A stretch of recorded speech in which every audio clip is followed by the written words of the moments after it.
The 1-4 Giants taking on the 3-2 Bills. Week 6 Sunday Night Football. The lights are bright. Giants will be wearing their white color rush with the throwback helmets, and the Bills will be wearing their red color rush jerseys, favored by 14 points. Sam, this jersey matchup is going to be fire. I was going to say, we got to get Fonz on the phone. Fonz on the phone. He needs to tell us. I mean, those white jerseys are stunning. I love those white color rushes. They are. All-time series is tied 7-7. Giants have won 3 of the last 4 matchups. Again, they only play once every 4 years, ladies and gentlemen. Don't get excited here at all. The Bills did beat the Giants in their last meeting back in 2019. Fun fact, folks, if you Giants historians out there watching, the Bills have not beaten the Giants at home since October 3rd, 1993. I was not alive yet. Neither was I. This Which we is weren't crazy even a thought to say. in anybody's brain yet. No, not at all. But I will say, homecoming, Brian Daboll, Joe Schoen going up against Sean McDermott and Brandon Beane. They're coaches, they're mentors, and now, the Giants going up against the 4th-ranked offense in the NFL, a team that averages nearly 32 points per game, and they still have the 14th-ranked defense despite losing guys like Matt Milano and Daquan Jones. And the Bills just signed former linebacker of the Giants briefly. He was here for a cup of coffee, A.J. Klein, to their 53-man roster. Sam, any thoughts about the Bills before we bring up Greg? Anything you want to get out to the fans before we get into our interview? I mean, you guys see it. I got 2 pennants up here. I got Giants and I got Bills. They're 2 red, white, and blue New York teams that carry me through the year. One NFC, one AFC. The thing is that I'm going to be rooting for the Giants, of course, this weekend, but the Bills are not there. While they are vulnerable this year, they are still not to be dealt with. I mean, they are an incredibly good team, a playoff-bound team for sure. Not sure about the Super Bowl. We'll see how Josh handles the playoffs this year, but I mean, their vulnerability right now is their defense. There's a lot of people missing. So we'll see what happens, but I'm excited to hear from Greg, a Bills fan here, so I'm excited. I think the most important one missing is Leslie Frazier. But without further ado, let's bring up our guest, co-host of Cover One, Greg Tompsett. Greg, welcome back. How are you doing? It's a pleasure to have you here. Doing great. Appreciate you guys having me on, and I appreciate the duality there of both the Giants and the Bills. We'll take it. And we joke, obviously, when the Bills first came with this regime, there was a pipeline from Carolina because you had Sean McDermott and Brandon Beane, and bringing different folks with, whether it's players they knew, position coaches, everything like that.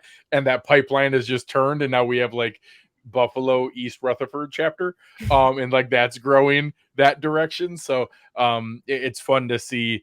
It's nice for the first time in my adult life to have a team with enough success that people want to steal from it. That's a new experience. That's a foreign concept to most of us, but it's exciting to see. And I will say, honestly, I think most Bills fans kind of root for the Giants because we like Daboll, we like Schoen, we like a lot of the players that went over there. There's not a direct, impact back and forth other than playing once every 4 years or, God forbid it was the Super Bowl. There just isn't all that much back and forth. So it's kind of fun to have a team where we have, almost a dozen players that have experience from there and a coaching staff and group that's there. So it's kind of fun. And although, this weekend isn't probably the matchup it could have been if everybody was healthy everywhere, it's still something we're looking forward to. Awesome. Well, let's get started here, Greg. Basic general first question. Where can people find you and your content? Tell the folks a little bit about yourself who are unfamiliar with you and Cover One. Absolutely. So you can find me at Greg Tompsett on all the social media platforms, but normally I spend an obsessive amount of time on Twitter. You can find all of our work over on YouTube. If you just search for Cover One, we do a lot of the kind of film breakdown side of things, the all 22 side of things. I do a lot of the salary cap analysis and roster construction side of things. And then during draft time, we do provide kind of across the board info. I do a kind of Greg Tompsett sports show that goes across the league with recaps of everything. We do fantasy and betting analysis. So although a lot of our content is Bills specific, we actually have a lot of other stuff too that gets into the draft, fantasy, and all the other parts of the fun of football. Love that. Awesome. Love that. Absolutely. And obviously, I do have my duality here, with Giants and Bills. I've been to Highmark. I went to a Bills game last year. It was one of the best football games I've been to. And I know constantly every single year I have said the Bills are making it to the Super Bowl, like every single year. And I think this is one of the first years that I'm like a little bit iffy about everything. Where are you feeling right now in terms of the Bills Super Bowl window? Are they going to make it? Are you not feeling it? What's the vibe? So I think one of the things, obviously there's a great deal of anxiety because Bills fans feel the exact same way that you have. We realize there's been a lot of really good opportunities. That season with a 13-second game, I'm very comfortable saying they were the best team in football. I think they would have beat the Bengals. I think they would have beat the Rams, but it didn't, and when you don't capitalize on those opportunities, it's easy to second guess and wonder, be like, oh man, are we going to get a chance to go back? And you had those moments. I'll put, Peyton Manning had a lot of those moments with the Colts over the years before it finally happened. And a lot of them asked, like, are we just going to be a fun, exciting, good regular season team? Is it ever going to happen? So I think that concern and anxiety is fair. There have been opportunities that we probably should have capitalized on. But in that same example that I gave, as long as we have 17, I feel like we got a shot. And as long as Josh Allen is the quarterback of my team and healthy, we got a shot. And, obviously there's been some killer injuries the last little bit. So I'd be lying if I said that we have the same ceiling defensively as we did before we lost 3 all-pro players within 8 days. But, the offense is still intact. It's still Josh Allen and Stephon Diggs, and we just got back Von Miller. So there's still plenty to be excited about, even if there is kind of a cloud hanging over it right now. Absolutely. Greg, I've kind of like a 2-part question here for you. One sort of segueing into that Josh Allen mold and if he's an MVP candidate. But first, 2 years ago, it was the week before the Bills-Chiefs game, the playoff game. And you were on this show talking with me. Do you remember you predicted a 42-36 score between the Bills and the Chiefs? You're like very high scoring game. And you were almost exactly correct with your score prediction. Do you remember that? And the second question, of course, is Josh Allen's MVP type numbers thus far. I do have a tendency to guess pretty well with numbers. That one was fun. But obviously I wish I could guess that well all the time. The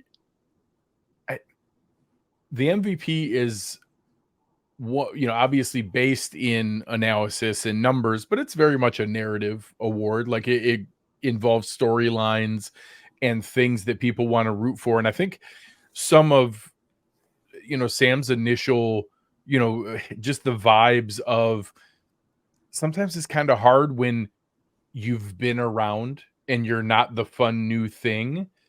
You have to be like extraordinarily special to get over that hump. So sometimes there's, when it's certain statistical barriers, a quarterback throws for 50 touchdowns, a running back runs for 2,000 yards. Sometimes there's barriers there where it's like, okay, that's pretty special. We got to go with that. I would say there's a reason that Josh Allen is one of the, betting options that are up there, because I think he's going to put up some really good numbers. I think we could rattle off quite a few wins, but I would say he probably needs to do a little extra just because he's been around for a while. And I would put it in the same class as Patrick Mahomes. I think that it would be really hard for Mahomes to win back-to-back unless nobody else has a really good season, or he has an extraordinarily good season, which right now he's on pace for, I guess, a below average season by his standards, still really good for almost everybody else. You may be below standard for his, level. It's hard when you've been around and you're always held to that standard. It doesn't feel as special. So I think that he's been playing at an MVP level. You probably could have made an argument a handful of the seasons here that he might have had a statistically worthy MVP season, but ultimately it'll take the right wins on a game like Sunday night, in front of everybody.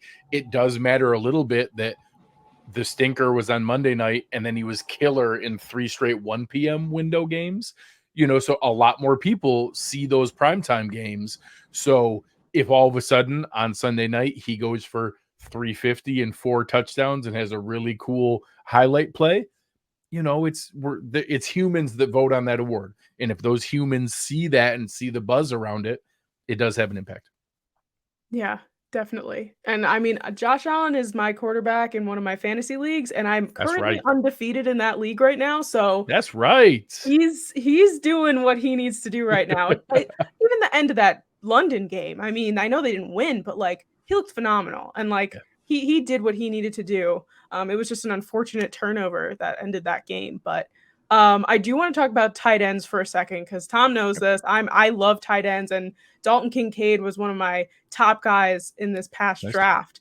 And obviously they brought him in. Dawson Knox is still there. How are you feeling like they are complementing each other and doing with their both of them on the field right now? So I think that there's a weird kind of perception amongst the Bills fan base anyways. There was a lot of buzz in training camp. Myself and other guys that cover one went to training camp and saw it and understood the excitement. And then during the season, he's been pretty good. He's on pace for 65 catches. 65 catches would actually be the 4th most of any tight end in history. But it doesn't feel like he's a central part of it. It's also happening at the same time that Sam Laporta is kind of playing the wide receiver 2 role in Detroit. So you have these feelings of oh man, I thought we were going to have the guy with all the highlight plays and all the different things like that. And he's just been a nice part of the offense. So it's hard because it would be one thing if we were scoring 16 points a game or something like that and struggling, but it's yeah, we scored 37 plus for 3 straight games. We're averaging over 30 points. And that, it would be cool if our first round pick was even a bigger part of that, but instead they're kind of spreading it around. In almost every game, we have 9 different guys catch the ball, and it's usually Stephon Diggs 12 targets, and then 4, 4, 4, 4, 4, 4, and Knox and Kincaid are right there, probably 3rd and 4th. Gabe Davis is usually a little bit ahead of them, but they're 3rd and 4th. They play the most snaps, they get the next most targets, but we don't need either of them to be 100 catch guys. So it hasn't happened yet. We also, so my partner over at Cover One, Eric Turner, he's awesome from a film breakdown standpoint. If you guys have a chance to look at his work, he went through and showed a whole bunch of plays where Kincaid was open for big plays and Josh just went somewhere else or didn't get to that point in his progression or had already pivoted to the right side of the field. So it's not that Ken Dorsey's not calling plays for him to be open downfield. It's not that he's not getting open. It just hasn't quite clicked yet. There was actually one play where in the press conference after the game, Stephon Diggs apologized for stealing his touchdown because he was open in the end zone. And that's actually where Josh was going. But at the same time, Diggs had broken off his route and jumped up and made a ridiculous catch on a ball that was going to Dalton Kincaid for his first career touchdown. So I actually think there's probably more good coming, but right now it's just been pretty good. That's very fair. We know Stephon Diggs, the catalyst and the receiving game. Gabe Davis, a huge big play threat, as you mentioned. And you have some threats on the defensive side of the ball too, specifically Leonard Floyd, AJ Epineza, Greg Rousseau, Von Miller coming back. Greg, how do you expect them to exploit this Giants, I'll be blunt, porous offensive line? So I really would have been excited to see these guys go up against Andrew Thomas, because that's such a good test to show how much is taking advantage of situations and how much is like, hey, this might hold up in the playoffs and against the top tier team. So obviously huge fan of Andrew Thomas and his game. It's a shame it doesn't. I have no idea. He could all of a sudden start practicing tomorrow. I know there was reports of a setback, so I'm not anticipating that flips around that fast. But either way, the current guys that are being sent out there at tackle, this is not an ideal matchup right now. The Bills defensive line is playing the best of any unit on the team. That's including Josh Allen and Stephon Diggs. They are leading the NFL in sacks with the lowest blitz rate in the NFL. That combination is really dangerous if you're struggling especially on the edges of the offensive line. A lot now, I will say, Daquan Jones was a big piece of that. He was pushing the pocket a ton, and he just unfortunately was lost with a pec injury. Poona Ford will step in for him and is good, but is not at Daquan Jones' level. Ed Oliver leads all defensive tackles in pressures and in sacks. And then you listed off the 4 guys coming off the edge. And when your rotation is, oh, good, they took Von Miller out of the game, but it's Leonard Floyd coming in, or you have Gregory Rousseau and like, oh, good, Gregory Rousseau needs a breather. And I would say AJ Epinesa is the kind of relief valve. Well, last week, AJ Epinesa had like his career game with a strip sack fumble and 3 knockdown passes and a second sack. And they're playing really well. This is not an ideal matchup for the guys that I know that they've switched around a couple different spots, and some of the guys they're asking to play tackle that either historically hadn't or haven't in a long time. So it's certainly going to be a challenge and something where I would say most Bills fans and analysts would be disappointed if it's not a matchup that significantly favors Buffalo. Yeah, you guys have great depth, I think, too. It's just like your depth chart is just like off the chain, and that's something that we are not familiar with. We don't know that. So weirdly, Bills fans sometimes get frustrated with the rotation, and I always tell them, I'm like, no. Like in the fourth quarter, when you have 8 awesome guys who have all been playing like 50% of the snaps, they're way fresher than the offensive linemen who have played every single one. That's when it pays off, is in those big moments. But sometimes they want the best guys to play all the time, and it's understandable. Sure, for sure. And obviously, we were talking about injuries earlier, and I mean, when I saw Matt Milano getting carted off, like that's a big hit to not only the defense but to the team as a whole. Who do you think is going to step up in not only just like in his position, but the whole team? Like this is such a huge blow to the team as a whole that I'm interested to see who you think's going to kind of bring themselves up to his standards. I was hoping you guys could tell me. So the 3 big injuries so far: Trey White, Daquan Jones, Matt Milano. Mm-hmm. Cornerback actually was weirdly a spot where we had a lot of depth. Christian Benford and Dane Jackson both started last year. One of them was a backup just because Trey White came back. Now both of them are starting again. It's not as good as Trey White, but it's actually still pretty good. We had so many defensive linemen that Poona Ford was a healthy inactive 3 times just because we had so many guys. So Poona Ford's actually a pretty good one-tech defensive tackle. He's not Daquan Jones, but he's good. He's going to come in and we're going to be fine. Matt Milano, I got nothing. The answer is Dorian Williams. Dorian Williams is a 3rd-round rookie out of Tulane. Athletic, runs around with his hair on fire. Also overruns plays with his hair on fire. I do think there's potential here. He wasn't, not that he wasn't prepared, but he didn't know he was going to need to play 3.5 quarters of that game. So I'm very hopeful that they're going to be able to get him ready to be able to come in. He actually was over pursuing so much that they sat him down and brought in Terrell Dodson. Terrell Dodson is a guy who, honest to God, if he was born like 20 years ago, would probably be awesome and would be like one of those 3-4 inside linebackers. It's awesome against the run. And when you didn't have to used to cover all the time, it would have been fine. But just in today's game, he can't turn and run with those guys. It's just not his game. Honestly, AJ Klein's the same thing. AJ Klein is great as a 3rd linebacker when the other team is going in base sets, heavy personnel, 3 tight ends, and it's like goal line or short yardage, and you know that you need somebody to come up and stuff the run. Dotson and Klein are the same thing. You don't want them isolated in space with anybody. At least Dorian Williams has the athleticism to do that. I'm just not sure if he's ready for the communication. That's the big piece with that secondary. Taron Johnson's on the other side. Terrell Bernard has actually been a revelation at middle linebacker. That was a spot we were very concerned about losing Tremaine Edmonds. Terrell Bernard's actually been amazing, so that's been nice.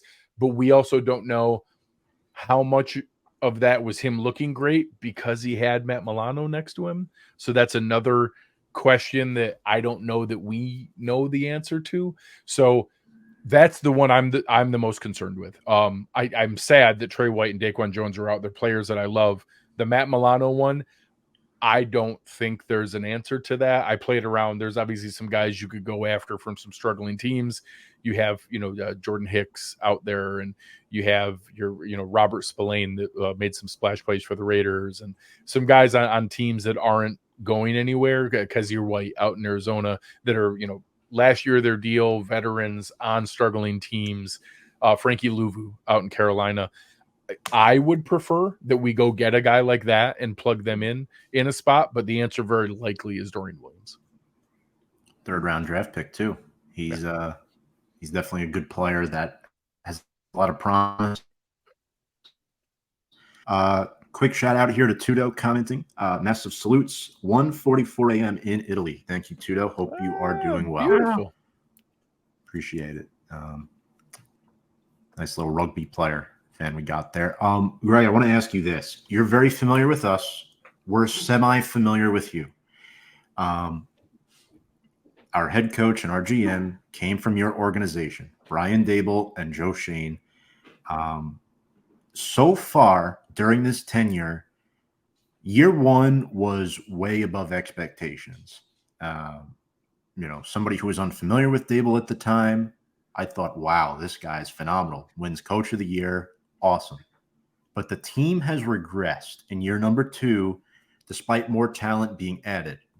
They went out, they signed Paris Campbell. That hasn't worked out. They traded for Darren Waller. They can't really get him the ball that much. I know we had 6 catches last week. 2nd draft. I thought Joe Schoen did not do a great job addressing the offensive line this offseason outside of John Michael Schmitz. And in the 2022 draft, I was not a big fan of Josh Azudu going in round number 3. Why do you think that, I know it was a little rant there for a second out of frustration, but why do you think the Giants have regressed this much? And how do you evaluate Daboll? So, one, I'll give a comparison that I think a lot of people forget. So I think rightfully what Brandon Beane and Sean McDermott have done is looked at as the blueprint of rebuilding a terrible franchise. There are other people who are really good GMs, but they didn't start from scratch. There was Howie Roseman walked into some good talent in Philly and then has done an awesome job. Same thing with John Lynch and Kyle Shanahan in San Francisco. McDermott and Beane walked into the longest drought in NFL history of missing the playoffs, and then broke it down and rebuilt it. They made the playoffs in their first year, just like Daboll and Shane did. People forget that the Bills went 6-10 that next year. They missed the playoffs. They took a huge step back. Now, they took a step back while starting a very raw rookie quarterback prospect. So it does diverge a little bit there in that Daboll and Shane making the investment into Daniel Jones versus the Bills made the playoffs their first year. Then a lot of people don't remember, they traded away everyone after that. They traded away, Sammy Watkins and Cordy Glenn and multiple other players to build up draft capital. Tyrod Taylor was traded away to build up draft capital to then be able to move up in the draft and take Josh Allen. They didn't know it would be Allen at that point, but to be ready to go up and get their quarterback. That's where it diverts a little bit. But now obviously that paid off. Their high investment into the quarterback position has paid off. And now Sean McDermott has the highest winning percentage in franchise history. And they're, coming off their third straight division title, 3 straight seasons with a playoff win. Only them and Casey are doing that. So I would say a second year regression and step back isn't a death knell, is not some terrible, unrecoverable thing. I know that in some metrics, the Giants, if you look at the percentage of snaps being played, are the youngest team in the NFL. Like the youth of the players playing, they're the youngest team in the NFL. They have all their draft capital coming up.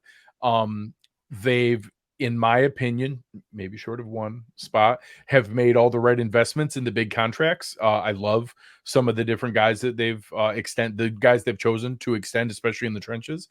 I think there's a lot of good things happening.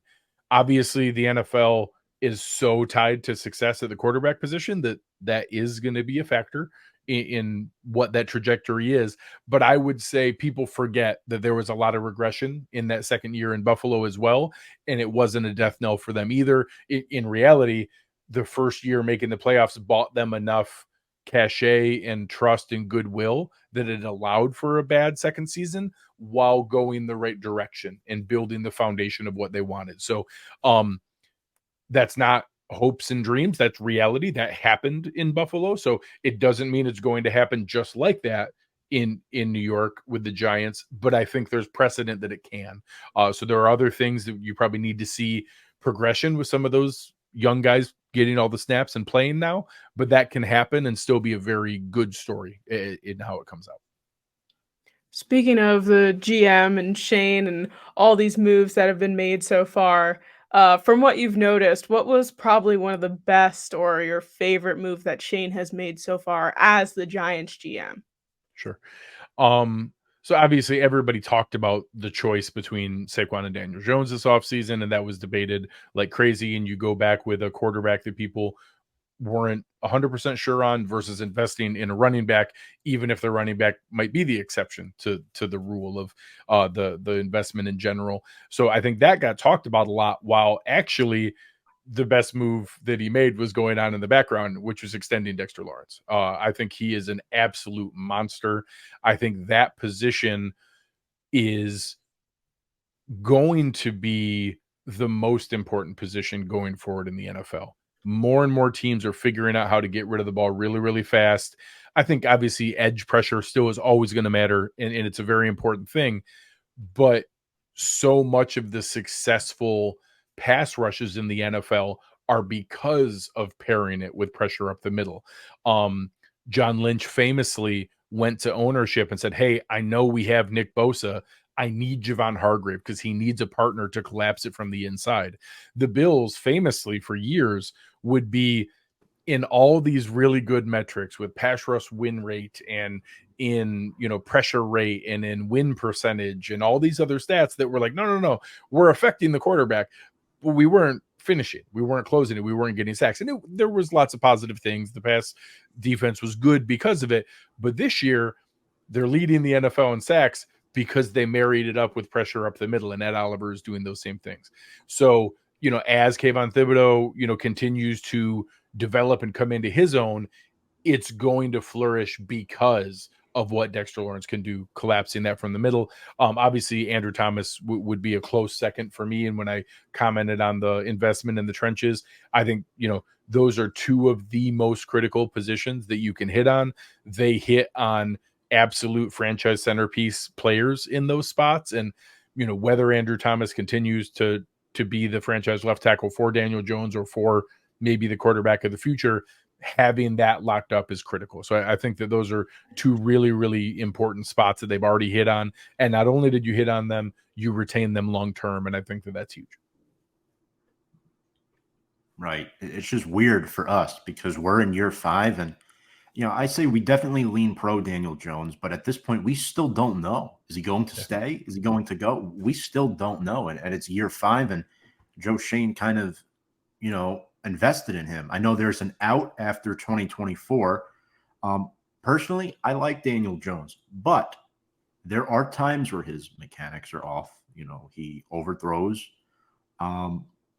but I feel like a lot of his poor play, minus the Seattle game specifically, has come from the O-line in front of him. I mean, Evan Neal. Yeah. I mean, I know we're going off script here a little bit, but did you like that Evan Neal pick? Do you still like it? Is he maybe better off at guard? Like, because I believe you did that with Cody Ford. Yeah, very If I'm very not similar. mistaken. I forget. Very similar. So one, I love John Michael Schmitz. I had two guys that I wanted this year as it was coming to the Bills pick. I'm really, really happy one of them made it to us because you guys snagged John Michael Schmitz right in front of us, and then the Bills got Osiris Torrance, so it ended up being fine. But those were both guys very, very high on my list. I think he is a long-term keeper. I got to interview both of them down at the Senior Bowl and watch them up close. Just, JMS is going to be a tactician and a guy that will be trusted in there. So you got the pivot figured out, you got the left tackle figured out. I don't know that I'm out on Evan Neal. I think Cody Ford is actually a really interesting comp in that you have prodigious size, maybe a little concern on the footwork. You're not sure if it's going to work out on the edge, but you probably have the power and athleticism that he could probably convert inside. You always want to exhaust every opportunity to make sure he can be a tackle, but I actually think he can still be good. So now maybe it's when Schmitz is healthy and then you get a really good, or even just a veteran tackle, and then maybe he could be really good in between them, or the opposite. Maybe you invest in a guard and really hit on somebody who can solidify next to him and really help. I think that's a possibility. So I wouldn't be out on Evan Neal if I was a Giants fan. I think that there's plenty of reason to think, and I'll give an example. 2 years ago, Deion Dawkins looked awesome. Last year, Deion Dawkins looked really, really bad. This year, Deion Dawkins looks great. Well, guess what the difference was? 2 years ago, he had a really good guard next to him. Last year, Roger Saffold was probably the worst guard in the NFL. This year, Connor McGovern looks great and is a really good guard next to him. Some guys, Trent Williams looks awesome against everybody. Tyron Smith looks awesome against everybody. It doesn't matter who lines up next to guys like that. They're amazing. Most guys aren't like that. Most guys need continuity and someone they can trust on twists and stunts and all the moves back and forth. There's nothing wrong with needing that and having a guy next to you to look good. I would say until that line is a little more solidified, I wouldn't be making long-term judgments on anybody. For sure. I think this is one of the last questions we're going to ask before we get into the more specifics of the game. But obviously, we have a lot of Buffalo Bills or former Buffalo Bills on our team, not only in the staff, but on the field. Who would you say is your favorite former Bill that's on the Giants right now? So it's a trick question. Okay. So there's a handful of different guys. Tyrod Taylor was the quarterback when we broke the drought 17 years. I will always be appreciative of that. I will always love a lot of other people get credit for that, but he was a huge part of that. It was a LaShawn McCoy engined offense with a really good defense, but he was there and not making mistakes and being the smart, intelligent quarterback we needed to be able to break the drought. I'll always be appreciative of that. There's a lot of other guys that we rooted for and did a lot of work on, Boogie Basham and Nick McLeod and Isaiah Hodgins and different people. But the big one for me is technically not on your roster. He's on your practice squad, and that's Cole Beasley. I love Cole Beasley. He was such an underrated game changer for Josh Allen in that what he allowed Allen to learn the nuance of having that release valve and that it's okay to move the chains and check it down. And, we called it third and Beasley for a reason. Like he just was constantly open and could run those option routes and just would have that, like everybody would see, and he'd take a step and kind of do that weird, like floating hesitation. And we didn't know which direction he was going to go. And the cornerback didn't know which direction he was going to go. And he would plant his foot and go, and he'd be wide open and Josh would rifle it to him and we'd have a new fresh set of downs. So having a guy like that was such a difference maker for the Bills and Josh Allen specifically. And honestly, is why they went and got Dalton Kincaid, was wanting that piece of the offense back. So I will always love Cole Beasley for that and everything that he brought to the offense, and Josh Allen specifically. I'm so happy you said that, because I don't know if you heard the beginning of our show, but I was just praising this man so much. Like, I need to see him on Sunday Night Football this weekend because, as you said, he was a huge game changer for Josh Allen. I feel like he's that guy that runs up the side and cuts in the middle and will take that hit to get that fresh set of downs. And that's what we need on the Giants offense. And when we signed him in the offseason, I mean, I texted Tom and I was like, this is great. This is perfect. And like, so I want to see him. There couldn't be a better guy for a Wan'Dale Robinson to learn from. Like, just watch what this guy does and how he was able to move. And, and I will say it's easier said than done, because we thought Isaiah McKenzie was going to do that the entire time. And all of a sudden it's like, oh yeah, I guess Cole Beasley was just pretty special. Not everybody can do that. But I think he could absolutely still bring something to Daniel Jones and to that offense, and that I won't be shocked if he converts a couple of third downs Sunday night. And it could be Tyrod Taylor throwing to him. Yes. Potentially. I know Daboll's usually not brutally honest when it comes to the injury thing, which is part of his strategy, of course, as a coach. Sure. So, you don't want to roll guys out 4 or 5 days in advance, whatever it may be. But yeah, those former Bills on the Giants. You mentioned Boogie, that trade late in the offseason, Pinnock, the pick 6 this past weekend. Jamie Gillen, who I'm very indifferent about. All kinds of different pieces. Tommy Sweeney. Yeah, Tommy Sweeney, Matt Breida. Yeah, all kinds of different pieces all over. Yeah, Matt Breida. Love that. Greg, let's get into your keys to the game here. Obviously, this game, Bills are heavily favored, as they should be. Yeah. What does Buffalo have to do to win from the Bills' point of view? Because obviously the Giants, despite their lackluster play, there still are a couple of challenges they present, like a Dexter Lawrence, like a Kayvon Thibodeau. So what does Buffalo need to do in order to beat Big Blue? So obviously I think the Bills have shown so far this year, when the Bills play well, they can and will beat anybody. Coming off a 70-point victory, the Bills stomped the Dolphins 48-20. When they're playing well, I think in the AFC, I think the Bills' A game is better than anybody else's A game. The San Francisco 49ers might be in their own class. I won't worry about that one just yet. When the Bills play their A game, I think they can beat everyone. I think they can beat every other team's A game. I think that they have that much going in the right direction. When they don't, they can lose to anybody. they can find creative ways to mess up just about anything. And the fourth quarter of that Jets game, the opening week, is a pretty good example. Like, they had that put away. They had everything there, and it took a combination of tying 3 and 4 different mistakes together to give another team a chance. So if I'm a Giants fan, that's what I'm looking for, is that Josh Allen looks off from the beginning.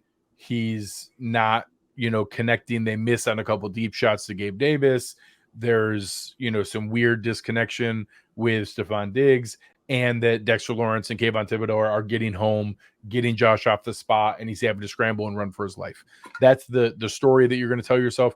On offense, it's probably that Saquon's back healthy and that the Bills' continued run defense becomes an issue because they're not pulling away on offense.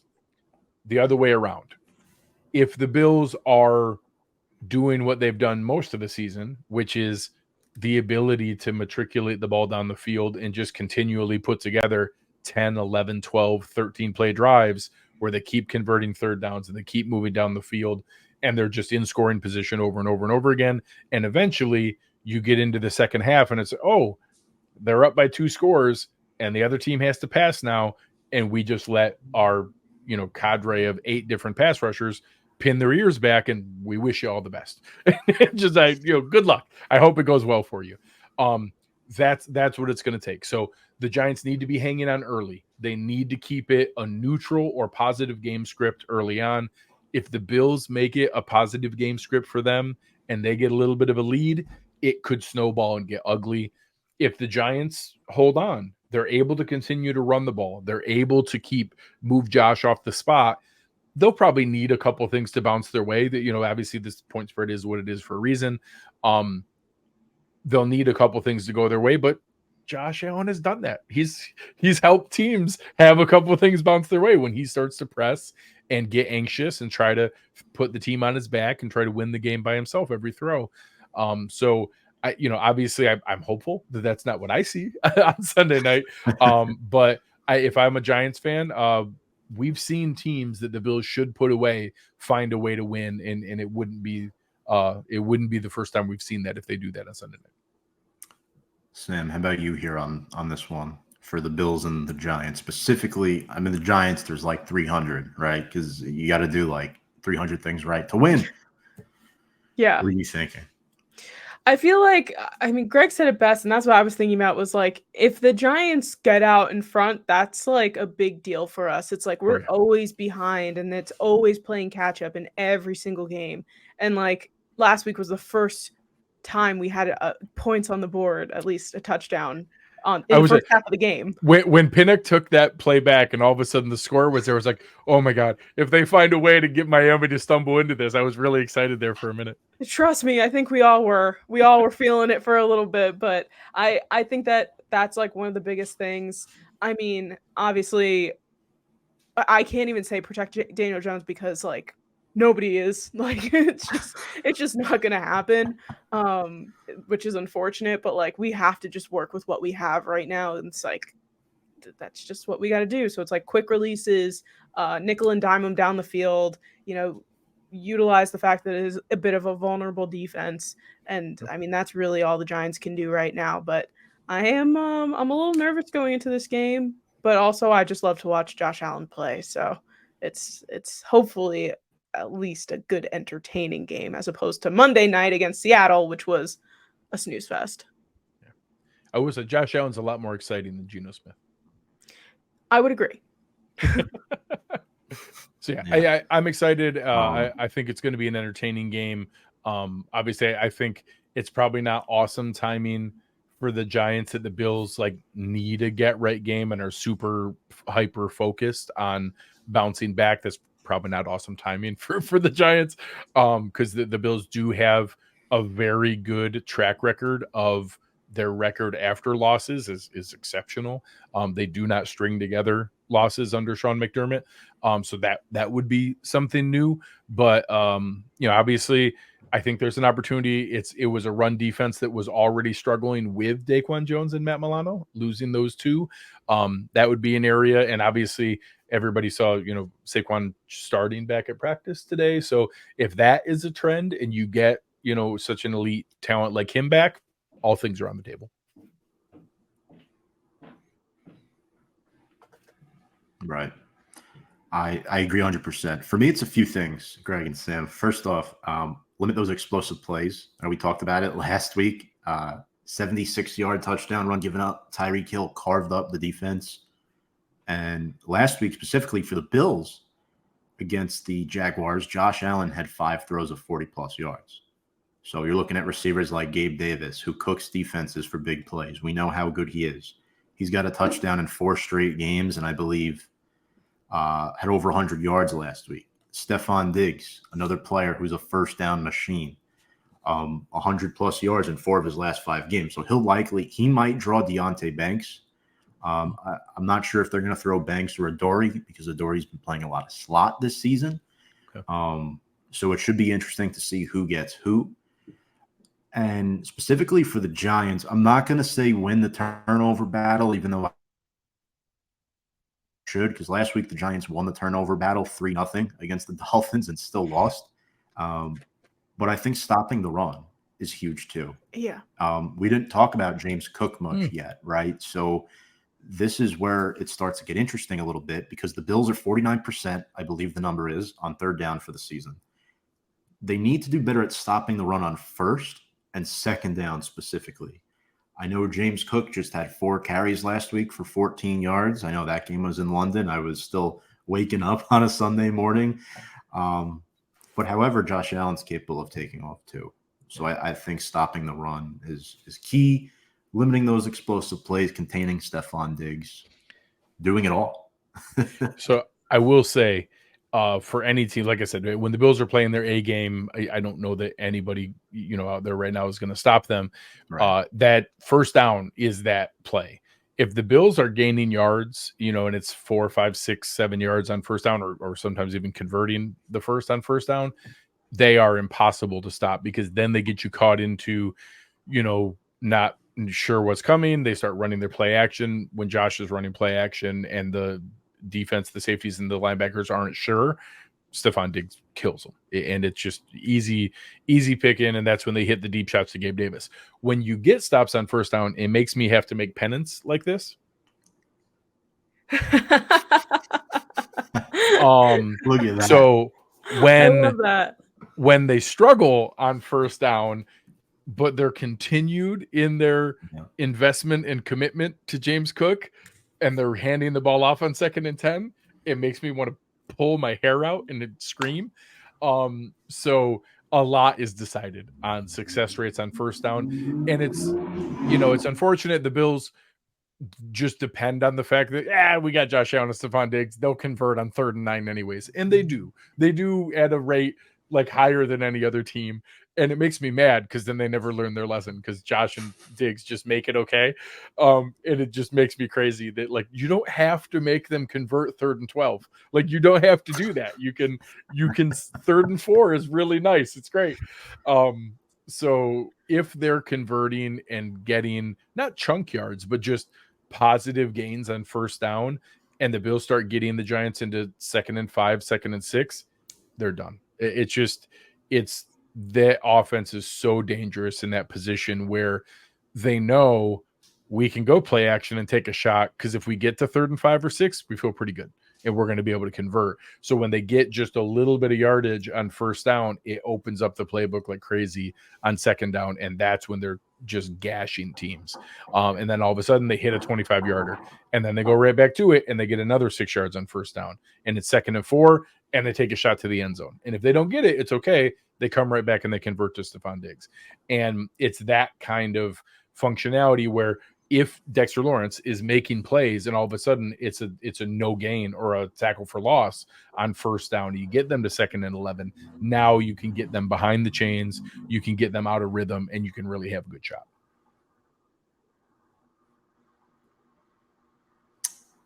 Sam, I think that leads us to our players to watch. I think there's a couple players we haven't really highlighted yet, a couple key players that I think are important to kind of go about here. I know Greg pointed out Ed Oliver before, which is a guy that I think could have a monster game. But Sam, who are you looking at here as a player to watch for each side? Well, we did talk about him earlier, but I do have a prediction that this is the game Dalton Kincaid gets his first touchdown in. Mostly because of the fact that the Giants forget tight ends exist and they just completely just leave him out in the open. I have a feeling that he's gonna be a little bit more dominant in this game, show up a little bit more. We'll even throw in Ed Oliver, like you were saying, because he's just gonna be taking Danny down all the time. It's just going to keep happening. So the defense in general is just going to be just crashing through that offensive line, if you want to call it that. It's like a picket fence, really, that you could just smash with your boot. But I saw a really rough stat that I think so far through 5 games, the Giants defensive line has 8 tackles for a loss. Yeah. And Ed Oliver has 9 tackles for a loss. And granted, Ed's having an awesome season, and Ed has had a couple monster performances. But when I saw that, I was like, "Oh, that's not good." Yeah. So it's going to be a little rough, but I'm going to say Dalton Kincaid gets his first NFL touchdown in this game. Love it. Love it. Greg, quickly here, player for each team, and then if you can give us a score prediction, and then plug your show happening later tonight with Nick Filato. Sure. So I will say, I'll do a combo on the Giants. It's got to be both Dexter Lawrence and Kayvon Thibodeau having big games, both finishing, getting to Josh Allen, getting him off the spot. If those two are pairing together and having big time performances, I think everything's on the table for the Giants, and that makes things possible. On the Bills side, it always comes down to Josh Allen. If Josh Allen's playing well, nobody has a chance. If Josh Allen's having one of his days, everybody's got a chance.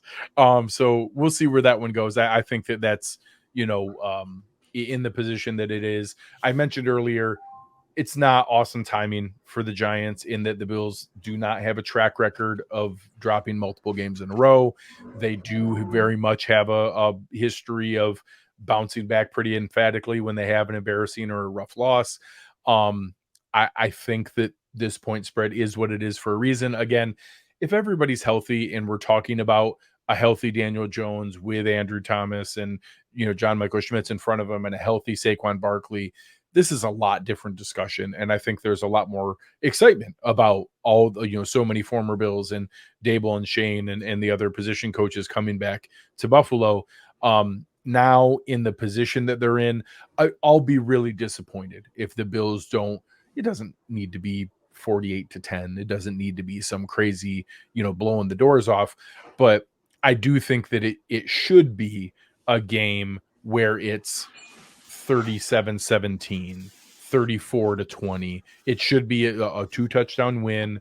They should be able to pull away as the game goes, and that they should be able to be in a spot where, with what this Bills defensive line has been, the Giants should not be able to put together multiple scoring drives. I expect a big play here or there. I expect them to pop a run because everybody's popped a long run against us all season long, literally every game.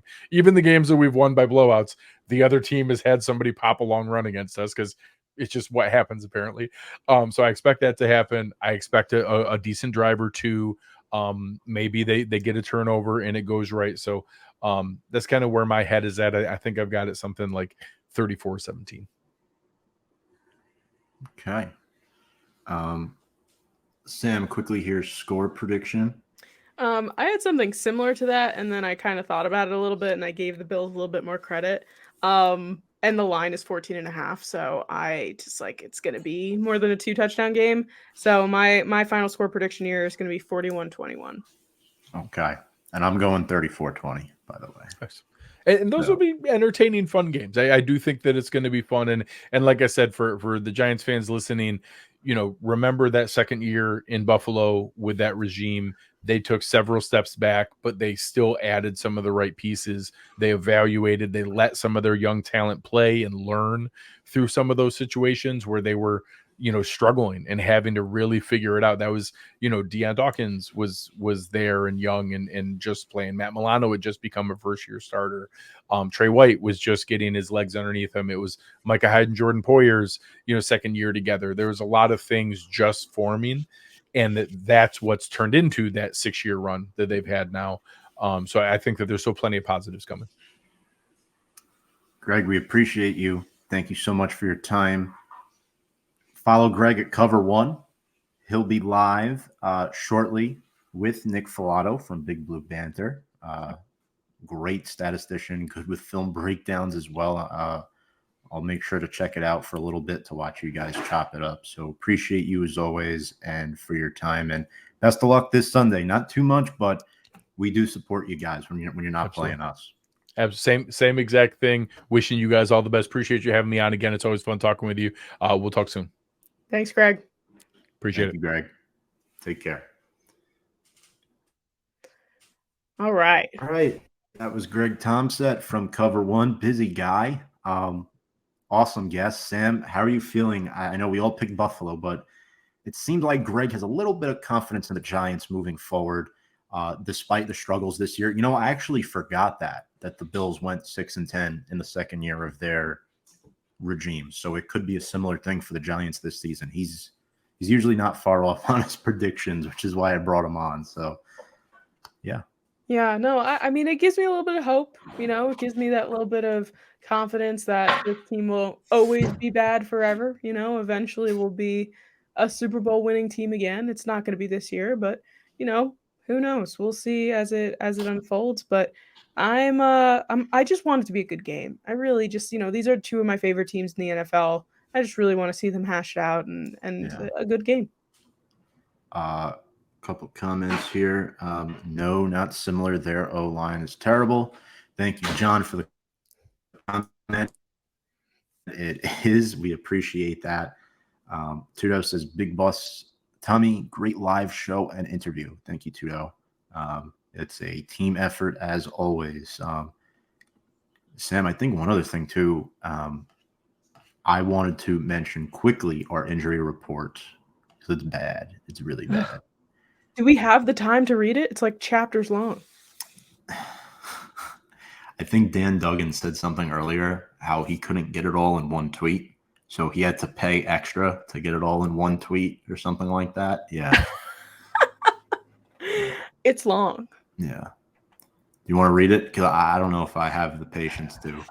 All right. Let's break it down here. On the spot. Sam's got the paper out. We got Andrew Thomas, hamstring, did not participate. John Michael Schmitz, shoulder, did not participate. Quarterback Daniel Jones, his neck, he did not participate today. He's day-to-day. Micah McFadden did not participate. Darren Waller did not participate. Azeez El-Jilari did not participate. Matt Pert did not participate. Wandale Robinson did not participate. Limited practice guys, we got Saquon, Lemieux, McKeithen, Deontay Banks, Gary Brightwell, and Cordell Flott. So, and the Bills was only a couple of guys here, and they only had one do not participate. We have 1, 2, 3, 4, 5, 6, 7. Lovely. One final player I want to point out is Micah Hyde. Guy's been a stud for a while. I know he will be. Really good player.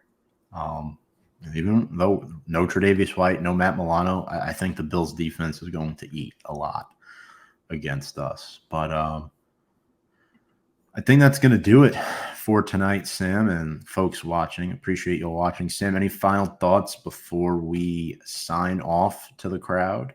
Well, I just want a good game. Two teams that it could, they had the right mindset making the schedule, but unfortunately, let's just hope it's not a repeat of Monday night or Sunday night. Absolutely.